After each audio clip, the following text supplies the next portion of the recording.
Com a palavra o deputado Paulo Ramos. Caro presidente, caro relator, vice-presidente, todos os companheiros, senhores deputados, senhoras deputadas. Presidente, nós estamos caminhando, aparentemente, para a conclusão dos trabalhos aqui na comissão. Logo que os debates foram iniciados, apresentado o primeiro relatório por parte do nosso relator, a deputada Gleisi Hoffmann fez uma questão de ordem sobre os requerimentos de informação que não foram respondidos. Afinal de contas, se a própria comissão aprovou vários requerimentos para que informações fossem prestadas, de modo a que o debate pudesse ser enriquecido, porque as informações é que gerariam as dúvidas. Nós temos aqui hoje afirmações que não têm procedência ou são duvidosas, porque a informação não veio, inclusive em relação à expectativa de vida. Em vários estados, a diferença que existe. Ouvi aqui falar do Piauí. 17 anos a partir da idade mínima de 65. Isto não é verdade. Nós temos várias unidades da federação onde a expectativa de vida é muito menor, embora exista uma parcela menor que sobreviva, mas a parcela menor. Então, como é que nós... Então, qual foi a razão da aprovação dos requerimentos de informação? Se os requerimentos de informação não eram importantes, se as informações eram desnecessárias, qual a razão, então, da comissão ter aprovado vários requerimentos de informação? Então, é duro verificar que a pressa compromete definitivamente o próprio debate e o resultado dos trabalhos nesta comissão. Mas, senhor presidente, há muitos anos atrás, eu dizia que o Brasil era o país do menor abandonado e do idoso desassistido. De lá para cá, e imaginei que a Constituição de 88 pudesse ser o documento capaz de promover ou de possibilitar a construção de um projeto nacional que resultasse na inclusão. E isto rigorosamente não aconteceu. Nós estamos vivendo uma situação que não é contraditória.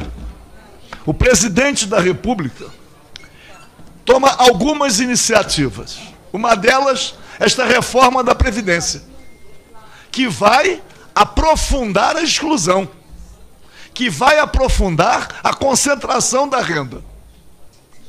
Já há uma parcela muito grande de brasileiros, uma parcela de desesperados, especialmente os jovens estão desesperados. Mas, simultaneamente, o presidente da República tenta flexibilizar o acesso à arma de fogo. Eu gostaria de saber se o presidente da República pretende criar esta equação, oferecendo à nossa juventude, oferecendo aos excluídos, a possibilidade de uma mudança, de uma transformação, através da luta armada. Eu acredito que ele esteja propondo isto, porque para todos aqueles que estudam as revoluções populares, a maior dificuldade ou o passo inicial para uma revolução popular é armar os revoltosos. Então, o presidente da República, simultaneamente, ele aprofunda a concentração da renda, ele cria condições para que a exclusão ainda seja cada vez maior, e o Brasil, que está dentre as maiores economias do mundo, já é identificado também como um país onde a exclusão se dá de forma a mais contundente. E, simultaneamente, deputado Rui Falcão, abre a possibilidade de acesso da população as armas de fogo. Pegando só a questão do campo, o presidente, quando manda a proposta e quando nós vemos as defesas, dá a impressão de que o acesso à arma de fogo só será possível a latifundiário. Mas o trabalhador do campo também tem a sua propriedade a proteger, mesmo que seja um casebre. E ele também vai poder ter acesso à arma de fogo, para proteger a sua propriedade, ou para reivindicar a sua propriedade, reivindicar seus direitos. Eu vejo, e quero me dirigir ao relator, nosso relator trouxe, que nós estamos tratando da redução de danos, incorporou ao relatório algumas iniciativas em relação ao FAT, em relação aos bancos. Eu acredito, e acredito sinceramente, que a inteligência do relator vai possibilitar a ele analisar alguns outros pontos para a redução de danos. Ainda não tenho, não quero dizer aqui nada de concreto, mas aqui nesta comissão, embora alguns reconheçam que houve avanços, mas a redução de danos para os menos favorecidos, a redução de danos foi muito pequena. Imaginar que vamos reduzir em 0,5% a contribuição previdenciária para aqueles que recebem os menores salários, mas simultaneamente aumenta a idade. Eles vão deixar de contribuir com R$5 por mês e vão ter que trabalhar mais 5 anos. E, aliás, de 15 também para 20 anos para aposentadoria mínima. Quer dizer, 5 anos de aumento do tempo e 0,5%, 0,5% para a redução da contribuição. Quer dizer, é uma situação de extrema injustiça, pô. Mas eu imagino que o debate se dá sem as informações necessárias. Quando eu disse aqui no início que o Brasil é o país do menor abandonado e do idoso desassistido, o ministro Paulo Guedes, quando esteve aqui, ou na documentação que distribuiu, ele mesmo reconhece isto. Só que ele quis dizer no documento que há muito mais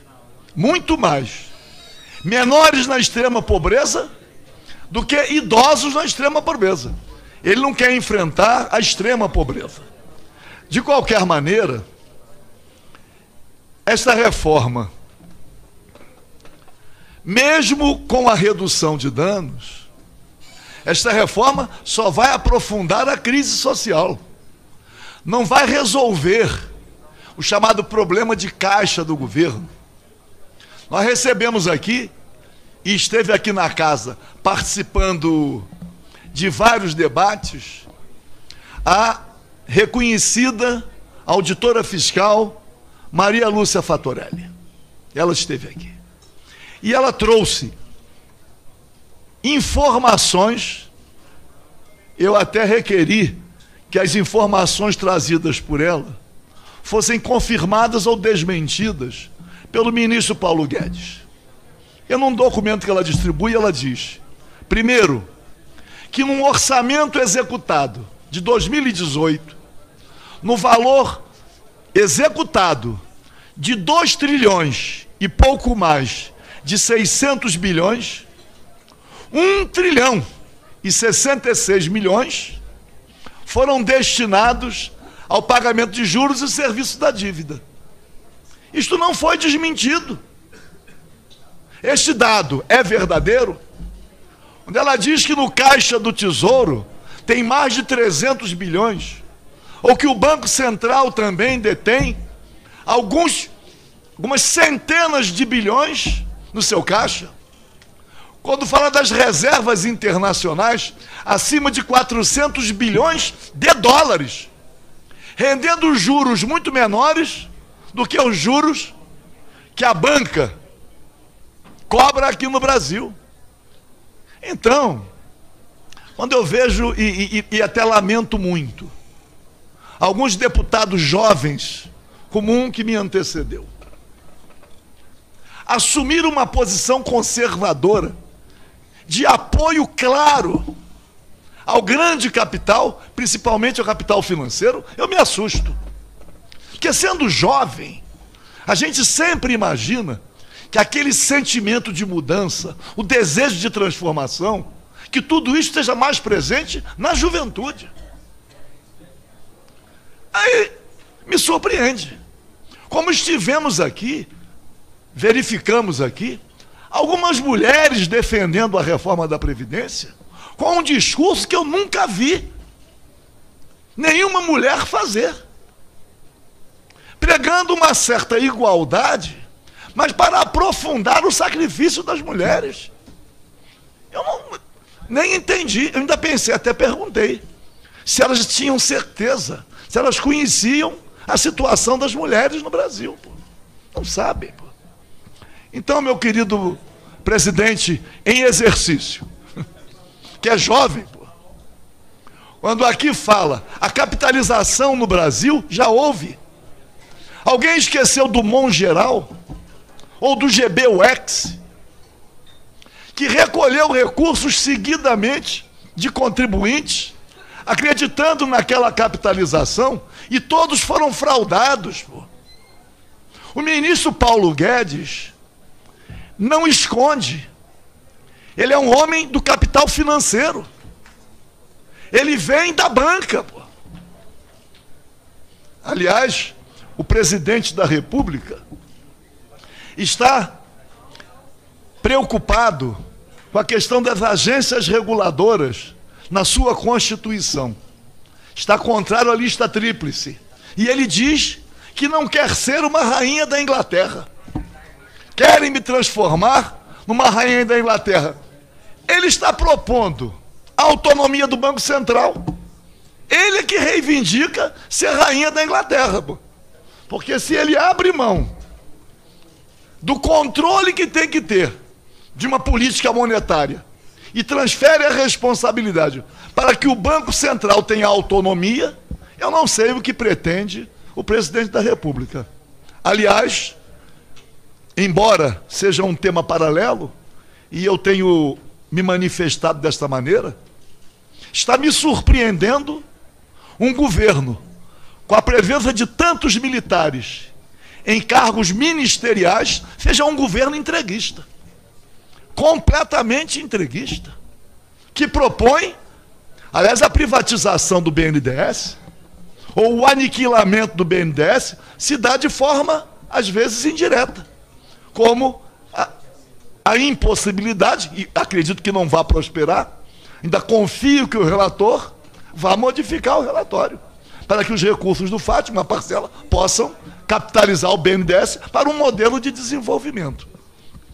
De qualquer maneira, vou caminhar para encerrar, senhor presidente, dizendo o seguinte: afinal de contas, de qual privilégio nós estamos tratando? O ministro Paulo Guedes fala assim: quem ganha menos vai contribuir menos e quem ganha mais vai contribuir mais. Quem ganha menos está vivendo na miséria, porque o poder de compra de um salário mínimo, de 2 salários mínimos, o poder de compra não respeita aquilo que determina a Constituição. O salário mínimo é inconstitucional. Então eu quero concluir, senhor presidente, dizendo o seguinte: PDT vai votar contra essa reforma, aqui na comissão e no plenário. Nós vamos votar não. Nós não aceitamos esta reforma da Previdência. Nós não aceitamos o argumento de que o déficit previdenciário é o responsável pela tragédia nacional. Nós sabemos que não é. Aliás, o sistema previdenciário no Brasil, ele é praticamente assistencial. É ele que é assistencial.